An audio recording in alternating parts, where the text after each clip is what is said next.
Un jour, vos enfants étudieront à quel point vous avez été abrutis par votre propre colonialisme. Zahed Nasser Shamia avait seulement 16 ans quand l'armée israélienne l'a assassiné la semaine dernière avant d'écraser son corps avec un char militaire. Ce crime s'ajoute à la longue liste de violations du cessez-le-feu commises par Israël tant au Liban qu'en Palestine. Depuis le prétendu cessez-le-feu, à Gaza, Israël a tué près de 400 Palestiniens, dont un tiers d'enfants, a bloqué plus de 6000 tonnes d'aide humanitaire et a annexé 50% du territoire. Au Liban, Israël a tué plus de 270 Libanais, a bombardé avec du phosphore blanc et occupe toujours le sud du pays.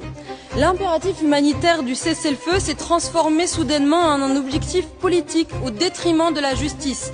Pas de poursuite, pas de condamnation, pas de réparation. Il y a des questions simples pourtant auxquelles nous n'avons toujours pas de réponse. Pourquoi l'Union européenne ne sanctionne-t-elle pas Israël comme elle le fait avec la Russie? Pourquoi l'Union européenne n'a toujours pas suspendu son accord d'association avec Israël, pourtant annoncé par la Commission européenne en septembre?